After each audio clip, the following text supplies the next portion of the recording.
sorga, sekali lagi kami menghampiri Dikau dan memohon pimpinan dan pertolongan Tuhan di dalam kami membaca dan merenungkan firman-Mu. Kami juga berdoa, Tuhan jauhkan dari kami segala gangguan, penggoda dan pencobaan yang mengganggu pikiran kami, dan berkenan kuasa Roh Kudus menguasai kami ya Tuhan. Dan biarlah firman Tuhan yang akan kami baca dan kami renungkan dapat tertanam di dalam hati kami. Kami juga berdoa biarlah Roh Kudus memampukan kami untuk melakukannya di dalam kehidupan kami. Bapak hamba-Mu secara khusus dan berkenan memakai hamba-Mu di dalam membaca dan merenungkan firman. Demi Yesus Kristus Tuhan kami berdoa. Amin. Salam. Selamat beribadah Bapak Ibu saudara-saudara sekalian. Kita bersyukur pada kesempatan pagi ini kita masih bisa menyapa satu dengan yang lain. Kita masih bisa memuji Tuhan sekalipun melalui media live streaming. Tapi kita percaya bahwa Tuhan berkuasa dan Tuhan memampukan kita untuk menerima kuasa Tuhan melalui ibadah pagi ini. Saya juga menyapa Bapak Ibu saudara-saudara yang ada di rumah, para pemirsa yang mengikuti ibadah live streaming pada pagi hari ini. Saya mengajak untuk membaca dan merenungkan firman Tuhan yang saya pilih dari kitab Mazmur pasal 19 ayat 1 hingga ayat yang ke-15. Bapak Ibu perhatikan di Alkitabnya masing-masing dan saya akan membacakan firman Tuhan. Mazmur 19 ayat 1 hingga ayat yang ke-15, demikian firman Tuhan. Kemuliaan Tuhan dalam pekerjaan tangannya dan dalam taurannya untuk pemimpin biduan Mazmur Daud. Langit menceritakan kemuliaan Allah dan cakrawala memberitakan pekerjaan tangannya. Hari meneruskan berita kepada hari dan malam menyampaikan pengetahuan itu kepada malam. Tidak ada berita dan tidak ada kata, suara mereka tidak terdengar, tetapi kemah mereka terpencar ke seluruh dunia dan perkataan mereka sampai ke ujung bumi. Ia memasang kemah di langit untuk matahari, yang keluar bagaikan pengantin laki-laki yang keluar dari kamarnya, girang bagaikan pahlawan yang hendak melakukan perjalanan. Dari ujung langit ia terbit dan ia berdarah sampai ke ujung yang lain. Tidak ada yang terlindung dari panas sinar. Taurat Tuhan itu sempurna, menyegarkan jiwa. Peraturan Tuhan itu teguh, memberikan hikmat kepada orang yang tak berpengalaman.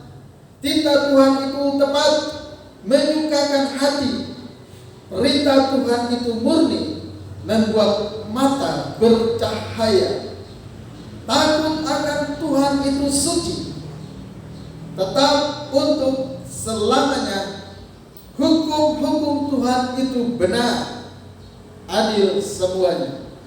Lebih indah daripada emas, bahkan daripada banyak emas tua, dan lebih manis daripada madu, bahkan daripada madu tetesan dari sarang lebah. Lagi pula hamba-Mu diperingatkan oleh semuanya itu, dan orang yang berpegang padanya mendapat upah yang besar. Siapakah yang dapat mengetahui kesesatan? Bebaskanlah aku daripada yang tidak kusadari. Lindungilah hamba-Mu juga terhadap orang yang kurang ajar. Janganlah mereka menguasai aku, maka aku menjadi tak tercela dan bebas dari pelanggaran besar. Mudah-mudahan Engkau berkenan akan ucapan mulutku dan renungan hatiku ya Tuhan, gunung batuku dan penebus. Demikian pembacaan firman Tuhan. Bapak Ibu saudara-saudara sekalian, saya ingin menyampaikan khotbah pada pagi hari ini dengan judul Firman Tuhan itu sungguh. Bapak-bapak saudara-saudara yang dikasihi Tuhan, Kitab Mazmur adalah kumpulan lagu yang banyak digubah oleh Raja Daud. Mari kita perhatikan karakter daripada Raja Daud yang sebagai pengubah atau pengarang Kitab Mazmur. Raja Daud adalah seorang yang luar biasa. Saya mencatat beberapa hal. Yang pertama adalah pribadi Raja Daud adalah seorang yang hatinya dekat dengan Tuhan. Seorang yang sangat dekat dengan Tuhan. Pekerjaannya adalah pada waktu masih remaja, dia bekerja sebagai gembala kambing domba milik ayahnya. Yang di dalam catatan nyanyian Kitab Mazmur bahwa tidak seberapa jumlah. Dia sebagai gembala. Kemudian Bapak Ibu saudara, dia adalah anak bungsu dari seorang yang bernama Isai, anak yang ketujuh dari Isai.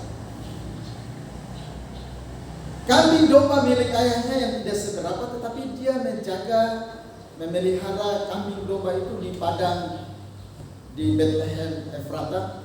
Yang Bapak Ibu saudara tahu bahwa di padang itu banyak sekali binatang-binatang buas,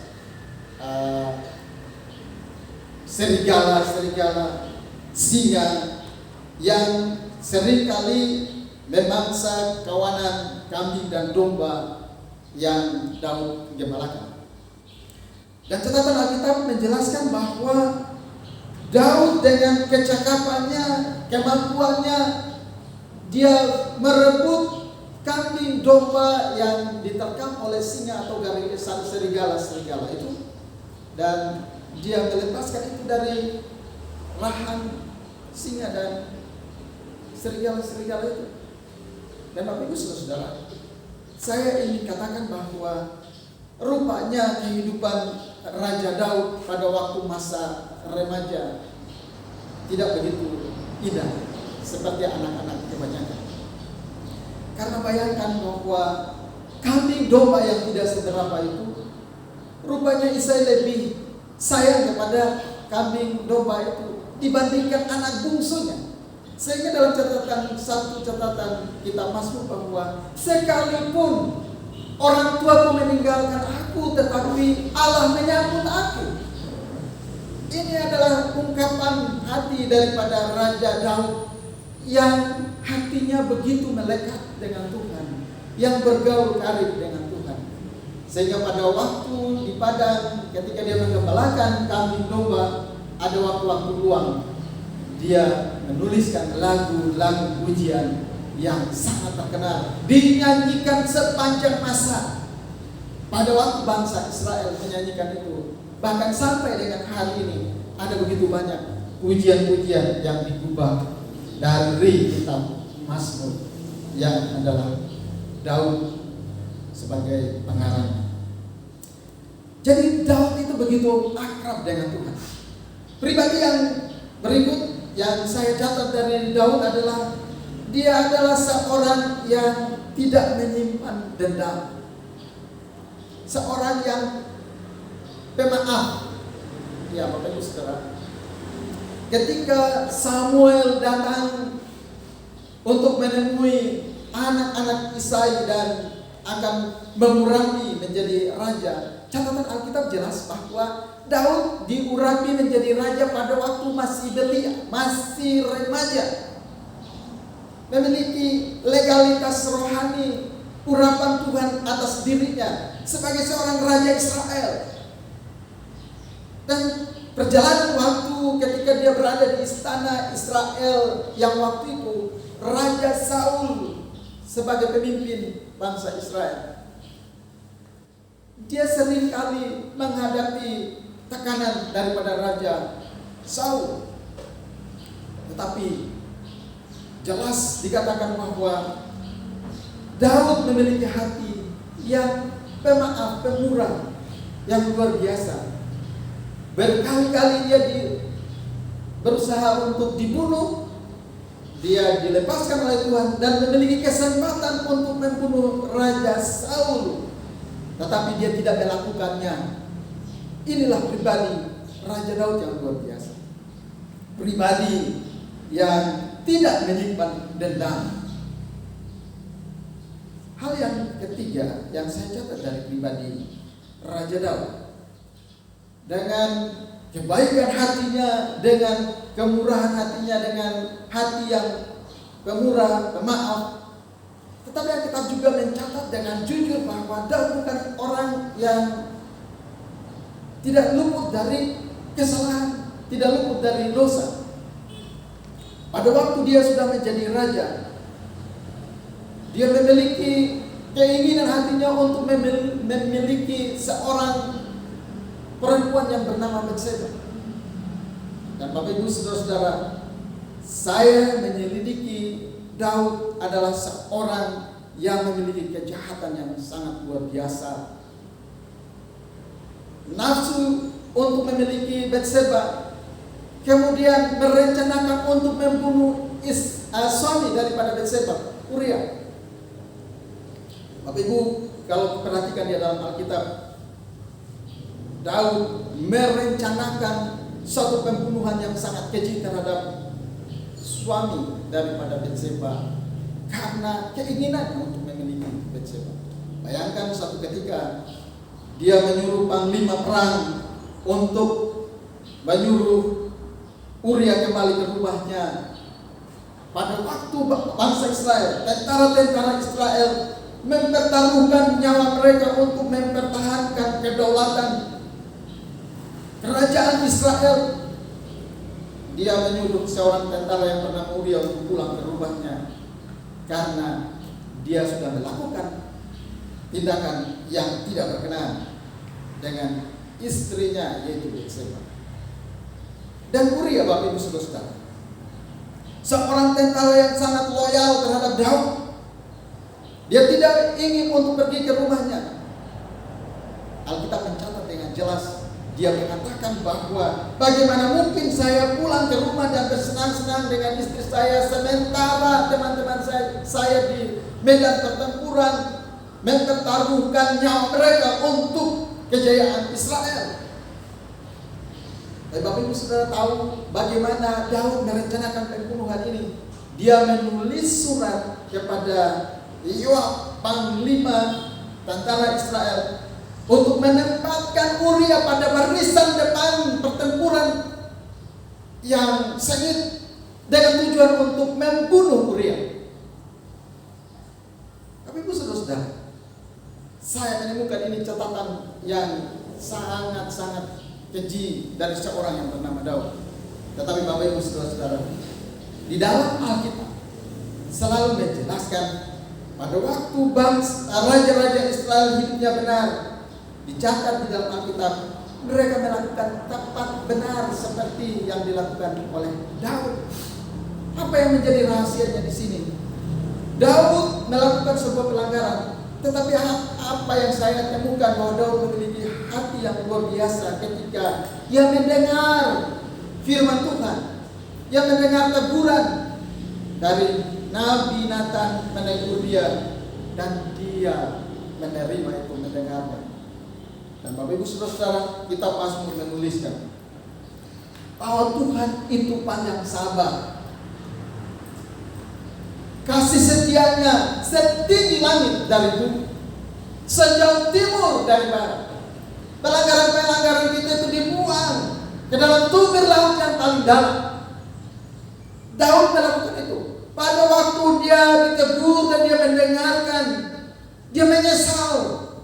Sekalipun ada konsekuensi daripada kesalahan yang dilakukan oleh Raja Daud. Absalom anaknya melakukan kudeta, dan juga anak-anaknya. Ada hukuman yang terjadi dalam kehidupan keluarga Daud. Tetapi penyesalan hati Daud itu menjadi sebuah catatan penting bahwa kehidupan kita sebagai manusia, kita tidak terlepas dari pelanggaran, kesalahan. Tetapi hatinya mendengarkan firman Tuhan, mendengarkan teguran oleh firman Tuhan. Itu yang menjadi sebuah catatan penting bagi kita sampai dengan hari ini. Dan bagi raja-raja Israel, catatan itu terlihat di dalam sejarah bangsa Israel. Raja-raja yang benar dicatat bahwa melakukan benar seperti apa yang dilakukan oleh Raja Daud. Dan ini menjadi sesuatu yang indah untuk kita pelajari. Kita belajar daripada kehidupan Raja Daud. Saya ingin memfokuskan perhatian saya pada Mazmur pasal 19. Nyanyian yang luar biasa. Langit menceritakan kemuliaan Allah, cakrawala memberitakan pekerjaan tangan. Bapak Ibu saudara, beberapa waktu yang lalu saya perhatikan penciptaan langit dan bumi, dan saya menemukan bahwa Alkitab itu luar biasa. Bumi dibentuk oleh Tuhan, langit dan bumi. Bumi bulat, saya seorang yang tidak mempercayai bumi datar. Saya percaya bahwa bumi itu bulat. Pada mulanya Allah menciptakan langit dan bumi. Langit berbicara tentang kemuliaan Allah, tempat di mana Allah bertahta. Pada hari yang pertama Allah menciptakan terang, kemudian hari yang kedua cakrawala di antara bumi. Itu dipasang satu benteng, satu kemah yang di sini dikatakan bahwa ada kemah bagi matahari. Di langit itu Allah menaruh beda-beda angkasa, matahari, bulan, dan bintang-bintang. Kemudian pada waktu yang berikutnya Allah menciptakan burung-burung di udara untuk menghiasi antara langit dan bumi. Kemudian ikan-ikan di laut. Jadi Bapak Ibu saudara, semuanya itu menceritakan bahwa Allah itu luar biasa. Saya baca selanjutnya. Hari meneruskan berita kepada hari dan malam menyampaikan pengetahuan itu kepada malam. Saya mau baca satu bagian firman Tuhan Bapak Ibu Saudara di dalam Pengkhotbah pasal yang pertama ayat, saya mulai dari ayat yang pertama sampai ayat yang ke-7. Alkitab mencatat Pengkhotbah pasal 1 ayat 4 hingga ayat yang ke-7. Keturunan yang satu pergi dan keturunan yang lain datang, tetapi bumi tetap ada. Matahari terbit, matahari terbenam, lalu terburu-buru menuju tempat ia terbit kembali. Angin bertiup ke selatan, lalu berputar ke utara, terus menerus ia berputar, dan dalam perputarannya angin itu kembali.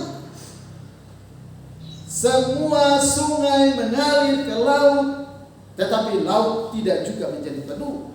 Kemana sungai mengalir, ke situ sungai mengalir selalu. Tapi saudara, apa yang dituliskan di dalam catatan firman Tuhan ini? Dari awal Allah menciptakan langit dan bumi sampai dengan hari ini, semuanya diatur sedemikian rupa. Keturunan satu datang, keturunan satu pergi. Angin berputar-putar, matahari terbit, kemudian terus menerus seperti itu. Sungai mengalir ke laut, dan laut itu pun tidak menjadi penuh. Saya mau katakan di sini bahwa segala sesuatu berjalan sesuai dengan ketetapan Tuhan sampai dengan hari ini. Jadi apa yang menjadi kecemasan kita Bapak Ibu Saudara sebenarnya tak perlu. Tidak perlu takut, tidak perlu cemas. Ada penyakit, ada orang meninggal, bekerja, belanja, melakukan aktivitas kita setiap harinya.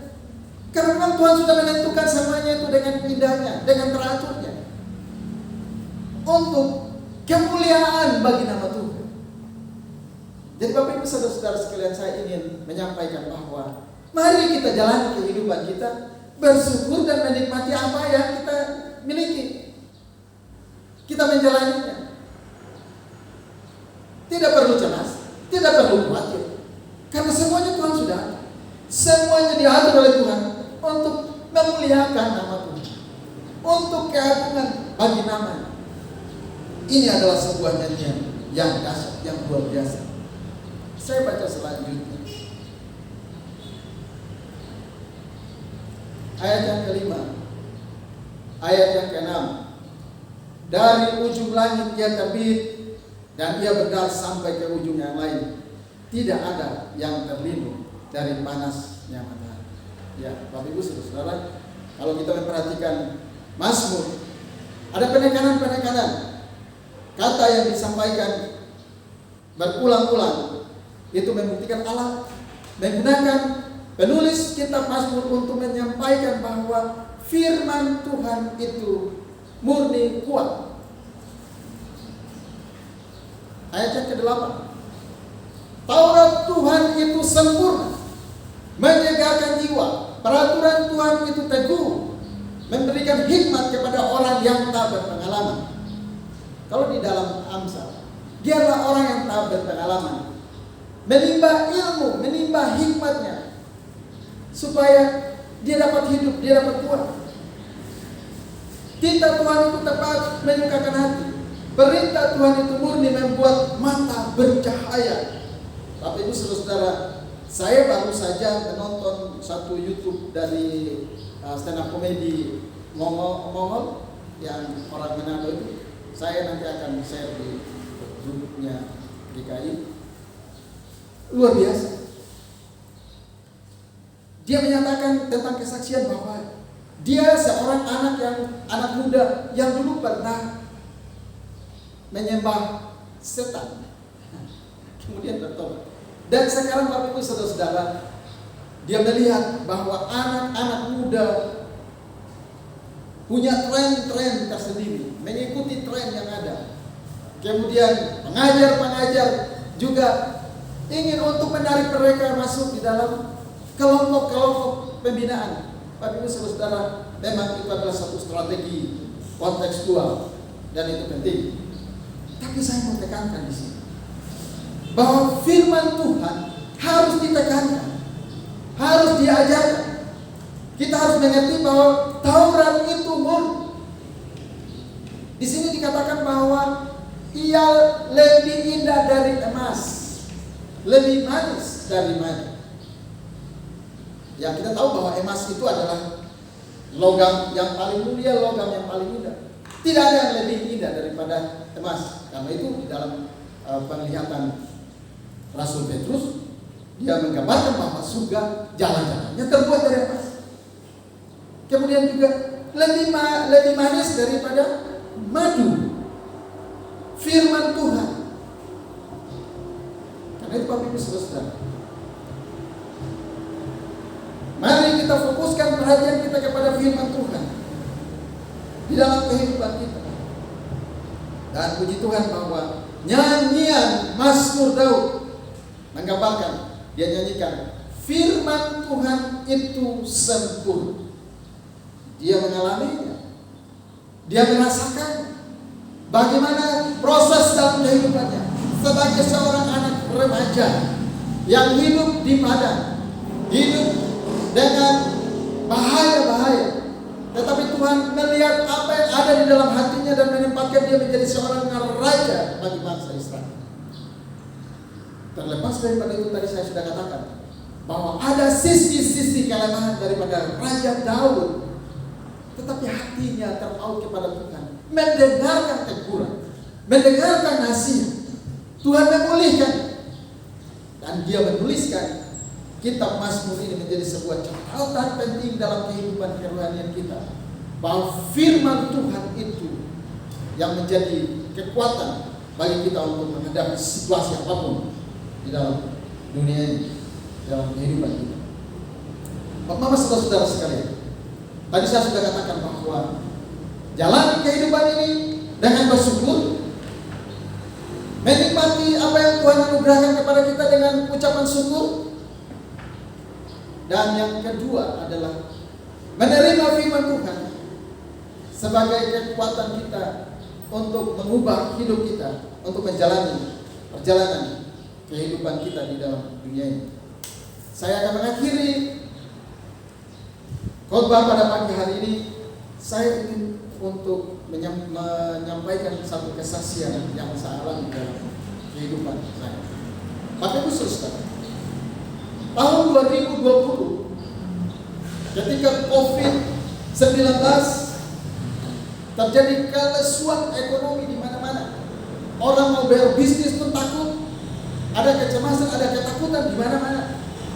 Di kehidupan begitu banyak orang. Dan saya pastikan bahwa ada begitu banyak orang juga yang mengalami stres menghadapi situasi kondisi ekonomi yang mengalami kesuraman. Tapi Bapak Ibu Saudara, saya ingin menyampaikan apa yang dikatakan firman Tuhan. Mazmur pasal 1 ayat 1 tadi, berbahagialah orang yang tidak berjalan menurut nasihat orang fasik. Yang kedua, yang tidak berdiri di jalan orang berdosa, dan yang tidak duduk dalam kumpulan pecemooh, tetapi kesukaannya ialah Taurat Tuhan dan merenungkan Taurat itu siang dan malam. Ayat selanjutnya menjelaskan bahwa ia seperti pohon yang ditanam di tepi aliran air. Kelesuan ekonomi pada COVID-19 saya ingin saksikan bahwa saya menempati rumah pada tahun 2019 ya. Kemudian mengalami kondisi COVID mengakhiri tahun 2019 dan 2020 Bapak Ibu Saudara ada yang disebutkan dengan work from home. Ya, saya mengambil momentum ini untuk membuka kios di rumah di mana kami tinggal. Bapak Ibu tanpa modal. Pertama sekali istri saya ambil meja, kemudian beli mie, taruh di situ.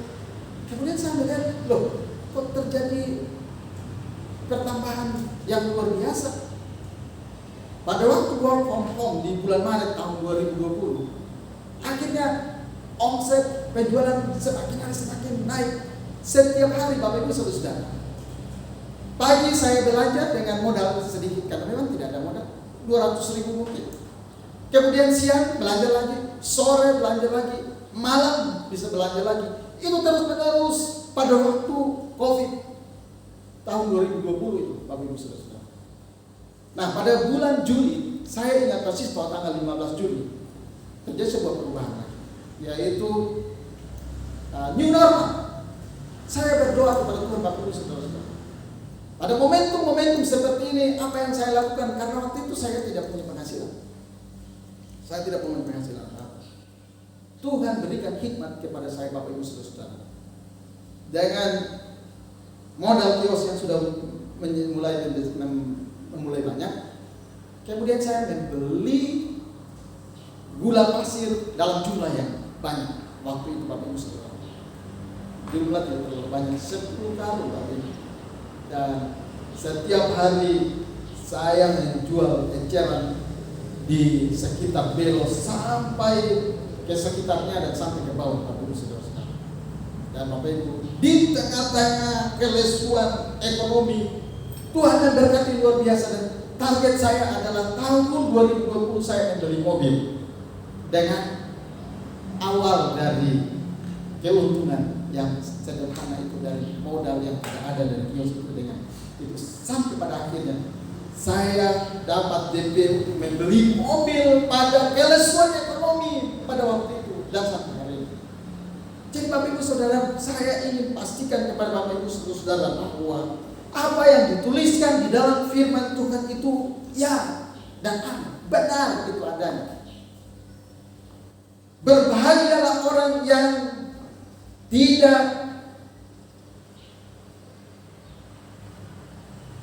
saya baca Mazmur pasal 1 ayat 1. Berbahagialah orang yang tidak berjalan menurut nasihat orang fasik, yang tidak berdiri di jalan orang berdosa, dan yang tidak duduk dalam kumpulan pencemooh, tetapi yang kesukaannya ialah Taurat Tuhan dan merenungkan Taurat itu siang dan malam. Jadi Bapak Ibu Saudara, sebenarnya ini menjadi sebuah catatan penting bagi kita semua dari setiap kalangan usia, tua, muda, besar, kecil, laki-laki, perempuan, dan muda, pemudi. Engkau punya pengalaman, engkau punya ilmu, tapi saya mau kasih tahu bahwa biarkanlah hati kita dikuasai oleh firman Tuhan. Sama seperti Daud, nyanyian-nyanyiannya begitu menolong, nyanyian-nyanyiannya begitu menguatkan, ucapan syukur keluar dari mulutnya dalam keseharian di dalam kitab Mazmur.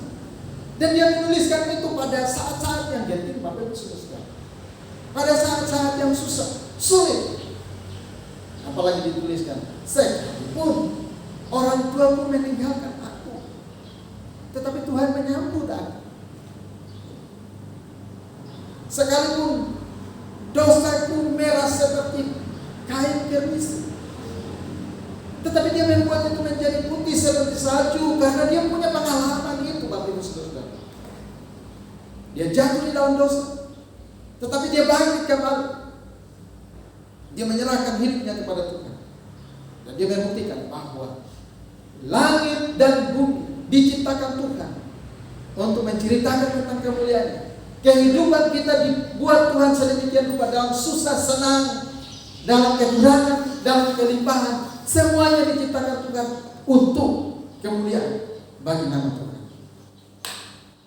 Puji Tuhan pada bagian firman Tuhan yang kita baca dan kita renungkan pagi ini.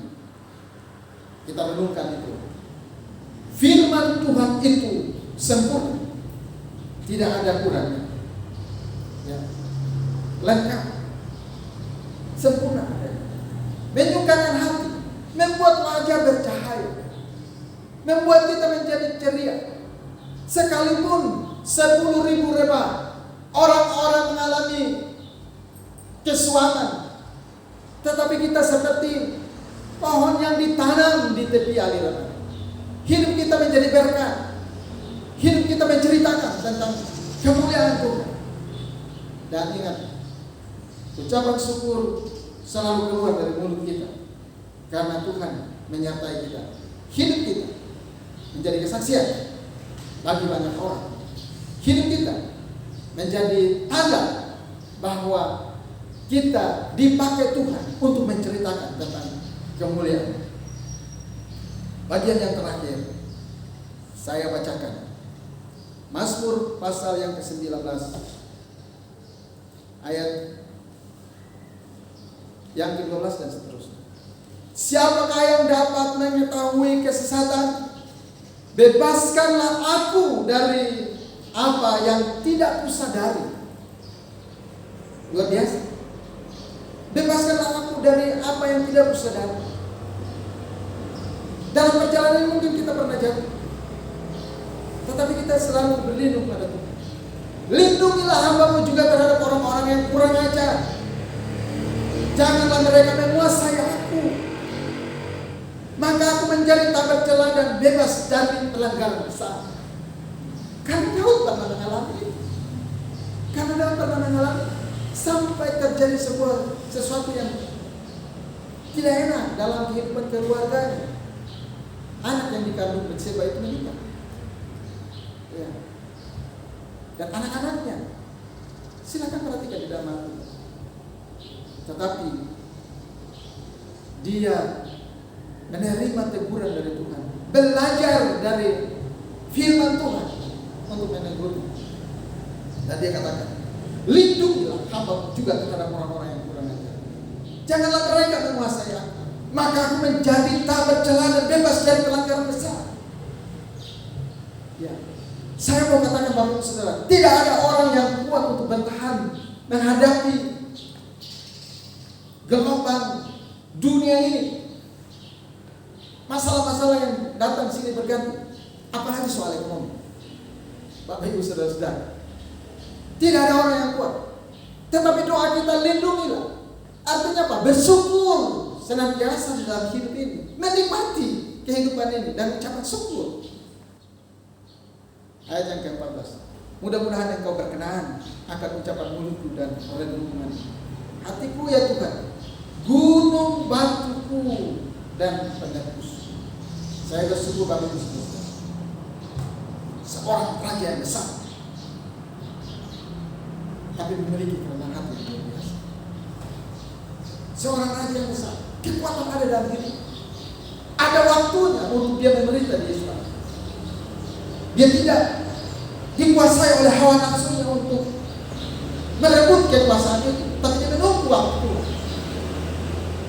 Tetapi kelemahannya ada dalam dirinya dan dia menerima itu. Kiranya firman Tuhan pada pagi hari ini akan menolong kita untuk merenungkan betapa beratnya menghadapi kehidupan ini, betapa sulitnya menghadapi tekanan-tekanan dalam dunia ini. Apalagi di tengah-tengah COVID-19, Bapak Ibu Saudara, kelesuan ekonomi, persoalan-persoalan ekonomi, menghadapi anak-anak kita itu sudah pusing. Anak-anak di rumah pusing, makan minum hari-hari pusing. Suami istri bisa mati lagi gara-gara itu. Tekanan begitu banyak. Kita bersyukur bahwa kita punya firman Tuhan yang menguatkan kita. Firman Tuhan itu murni.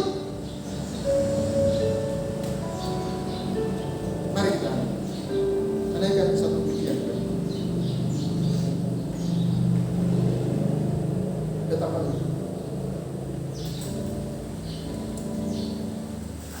firman Tuhan yang mengiringi kita. Awal, mari kita nyanyikan pujian kita. Janjiku.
surga.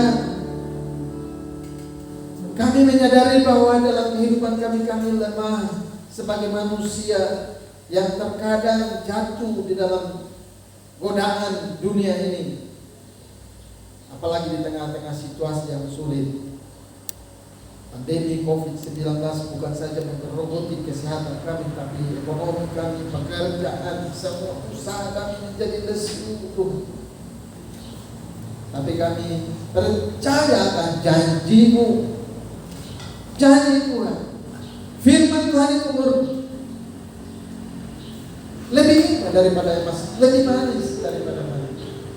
Tidak ada yang dapat menandingi kekuatan yang kami dapatkan dari firman Tuhan. Terima kasih Tuhan Yesus. Ini diri kami. Kami bersyukur senantiasa dan menikmati apa yang Tuhan berikan kepada kami dengan ucapan syukur yang keluar dari mulut kami, dengan pujian, penyembahan dari hati kami yang tulus memuji dan menyembah Engkau ya Bapa. Terima kasih Tuhan. Doa kami ucapan syukur dan terima kasih kami panjatkan demi nama Yesus Kristus. Kami berdoa.